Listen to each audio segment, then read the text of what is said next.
Ndasubiriye kugusuhuza nkuhakaze nshuti mukunzi wacu wowe ubandanya kumwe natwe ngaha kuri ino mboneshakure imwe rudende igushikiriza amakuru, ibiganiro n'inkuru bigezweho biriko bivugwa irya nino mu gihugu cacu ciza c'Uburundi no hakurya y'imbibe z'igihugu c'Uburundi mu yandi makungu.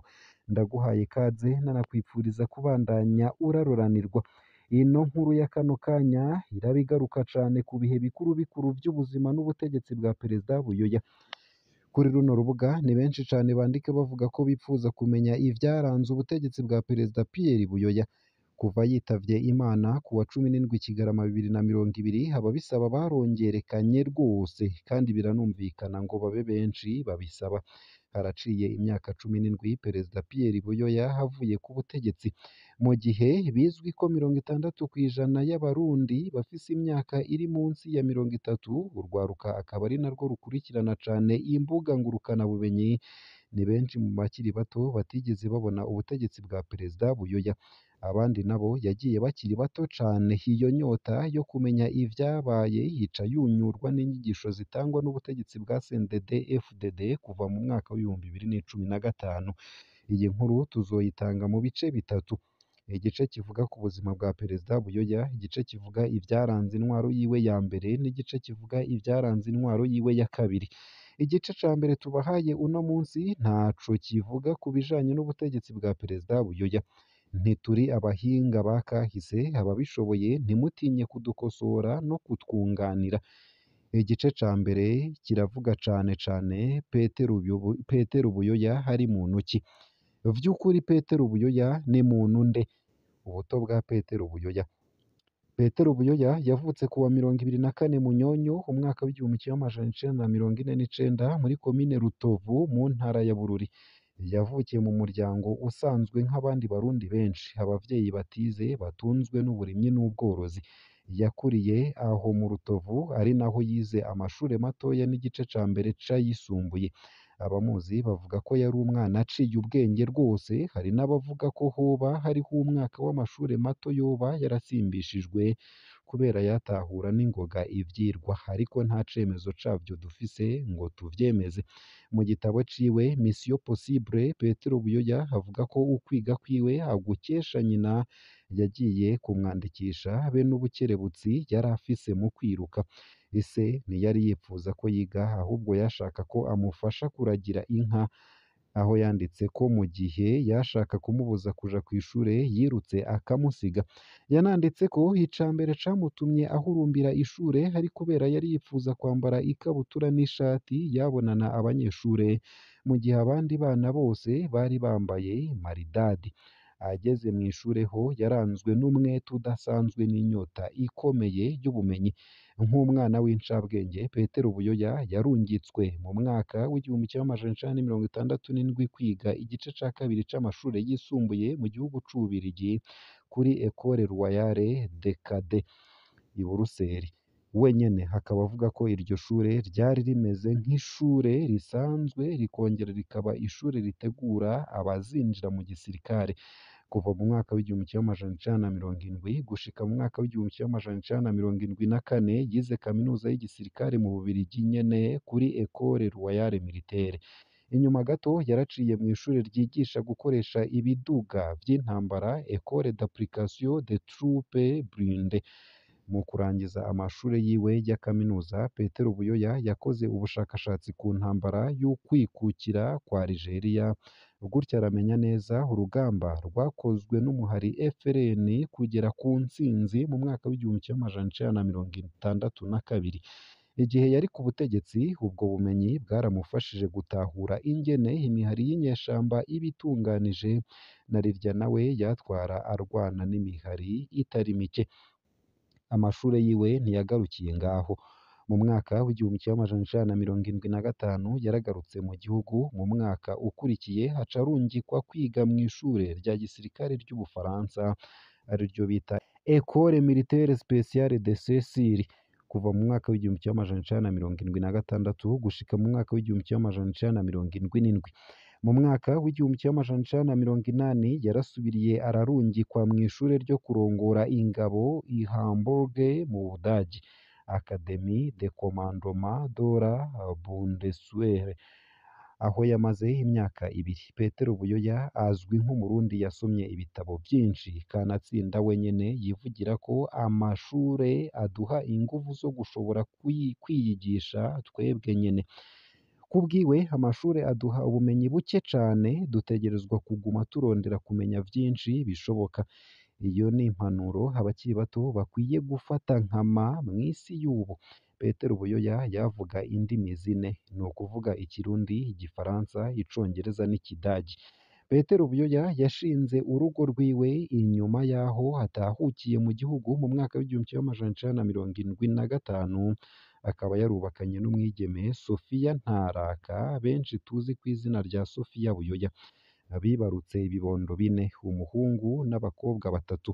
Abana babo ubu barakuze, barashinze izabo mu bihugu bitandukanye. Perezida Buyoya yitavye Imana asiga mbere abuzukuru. Amabanga Petero Buyoya yagiye arazezwa.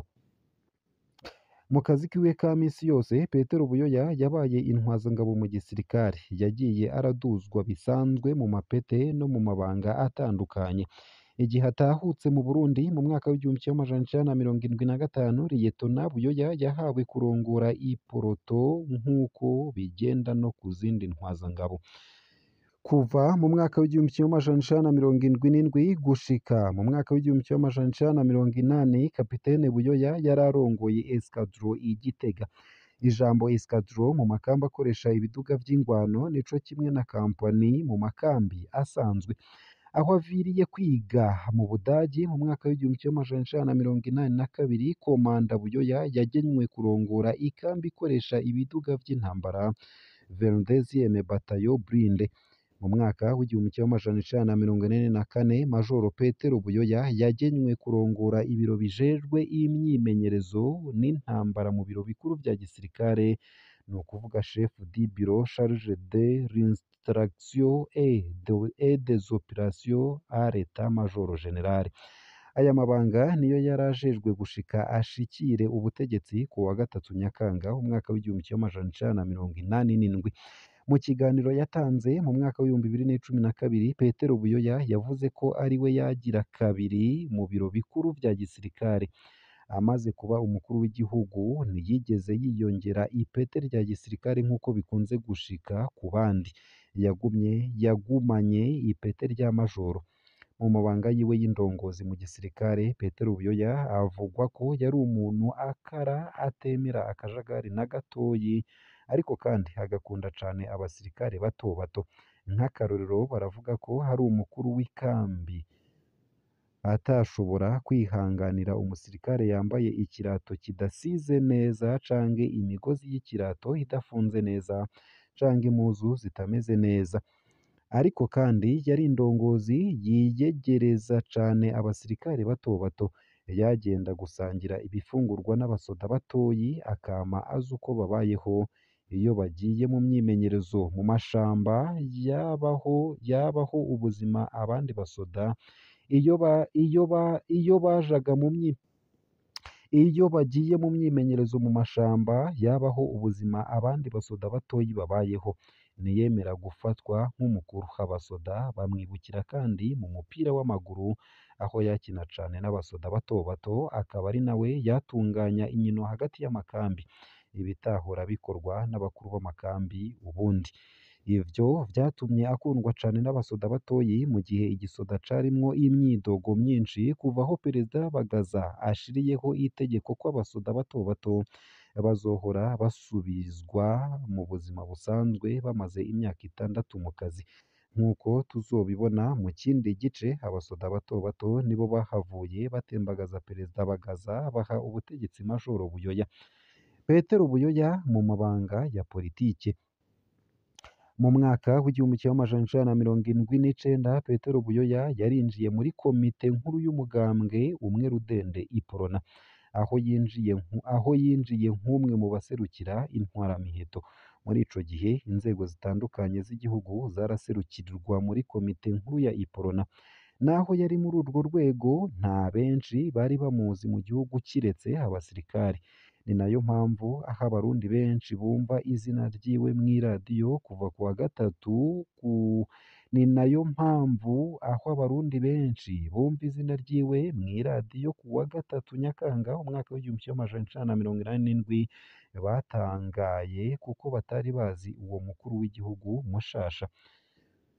Ku mutaga wa gatatu Nyakanga umwaka w'igihumbi kimwe amajana icenda na mirongo inani n'indwi mu gihe umukuru w'igihugu Colonel Jean Baptiste Bagaza yari mu nama i Quebec mu gihugu ca Canada, abasirikare bihereje amabarabara ya Bujumbura baracakira ibibanza bikuru bikuru by'igihugu. Iradiyo y'igihugu yaguma itanga umuziki wa gisirikare gushika aho abarundi bumva Majoro Michel Mibarurwa asoma itangazo ry'igisirikare. Iryo tangazo ryamesha ko Yohani Batista Bagaza abogojwe mu mabanga yo kurongora igihugu, umugambwe na leta. Ryahagarika ibwirizwa shingiro, inama nshingamateka na leta. Ryugara imbibe zose z'igihugu, ryashiraho amasaha abantu batarekuriwe kuva mu ngo zabo, rikanabuza abarenga batanu gukoranira hamwe. Ryatangaje ko hashizweho inama ngarukiragihugu irongowe na Majoro Pierre Buyoya. Haciye iminsi ibiri, Majoro Buyoya yarashikirije ijambo abarundi bose, ijambo ryo gusigura ivyatumye intwaro ya Bagaza itembagazwa. Majoro Pierre Buyoya yahavuye yemezwa na bagenzi we nk'umukuru w'igihugu, arashinga leta, abatanguye gutyo urugendo rw'imyaka itandatu arongoye Uburundi. Muri Kigarama mu mwaka w'igihumbi kimwe amajana icenda na mirongo icenda, ikoraniro kaminuza rya Iprona ryaratoye Perezida Buyoya mu mabanga yo kurongora Iprona, co kimwe n'ab'imbere yiwe agira kurongora igihugu no kurongora umugambwe umwe rudende w'ico gihe. Ivyo vyahavuye bihinduka mu mwaka w'igihumbi kimwe amajana icenda na mirongo icenda na kabiri, hamaze kwemera umuzo w'imigambwe myinshi, aho uburongozi bwa Iprona bwahawe umushingantahe Nicolas Mayugi. Muri Ruheshi umwaka w'igihumbi kimwe amajana icenda na mirongo icenda na gatatu, Perezida Buyoya yaritoje mu matora ya mbere y'umukuru w'igihugu inyuma y'isubizwaho rya demokarasi mu Burundi, agira ko haratsindwa, aca asubirirwa na Perezida Melchior Ndadaye muri Mukakaro umwaka w'igihumbi kimwe amajana icenda na mirongo icenda na gatatu.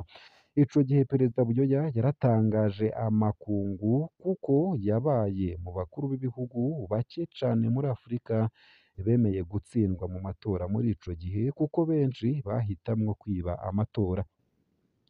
Kuva avuye ku butegetsi muri Mukakaro umwaka w'igihumbi kimwe amajana icenda na mirongo icenda na gatatu gushika asubire agaruke muri Mukakaro umwaka w'igihumbi kimwe amajana icenda na mirongo icenda na gatandatu, Perezida Buyoya nta mabanga ya politike yari afise, nta n'ico yanavuga mu bijanye n'ingene igihugu cari gitwawe.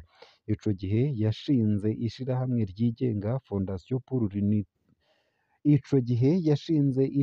ryigenga Fondation pour l'unité, la paix et la démocratie.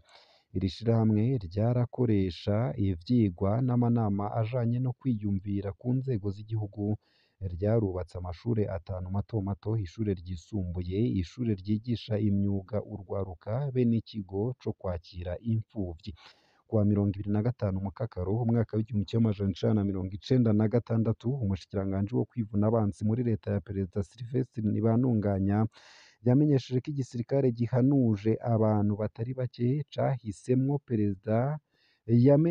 ko igisirikare gihanuje abantu batari bake cahisemwo Perezida Pierre Buyoya ngo asubire kurongora igihugu cari kimaze iminsi mu kajagari. Perezida Buyoya ntiyigeze yemera ko iri rya kabiri yatembagaje ubutegetsi, ahubwo yakunda kuvuga ko yemeye kwitaba akamo ko gushayura igihugu cari kigeze habi. Ubwo butegetsi bwamaze imyaka indwi y'intambara n'ibiganiro bitandukanye. Kuwa mirongo itatu Ndamukiza 2003, Perezida Buyoya yashikirije ubutegetsi icegera ciwe Domitien Ndayizeye nk'uko vyategekwa n'amasezerano ya Arusha. Inyuma yaho Perezida Buyoya yabandanije politike nk'umukenguzamateka nk'uko vyategekanywa n'amasezerano y'i Arusha nyene.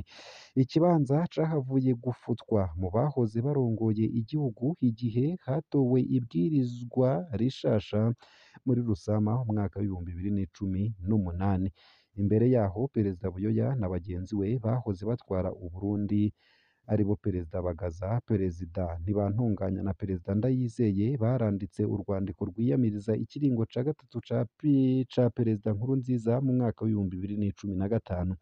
Urwandiko rwavyaye urwango rudasanzwe rwa Nkurunziza kuri abo bamubanjirije kurongora igihugu. Muri Kigarama mu mwaka w'ibihumbi bibiri n'icumi n'umunani, ubutegetsi bwa Nkurunziza bwasohoye umutahe mpuzamakungu wo gufata Perezida Buyoya. Muri Gitugutu mu mwaka w'ibihumbi bibiri na mirongo ibiri, sentare Ntahinyuzwa imucira umunyororo w'ubuzima bwose, imwagiriza ko yagize uruhara mw'igandagurwa rya Perezida Melchior Ndadaye mu mwaka w'igihumbi kimwe amajana icenda na mirongo icenda na gatatu. Icaha atigeze yemera, akaba yarasandavye aherutse kumenyesha ko yipfuza kuburana ku mugaragaro urwo rubanza.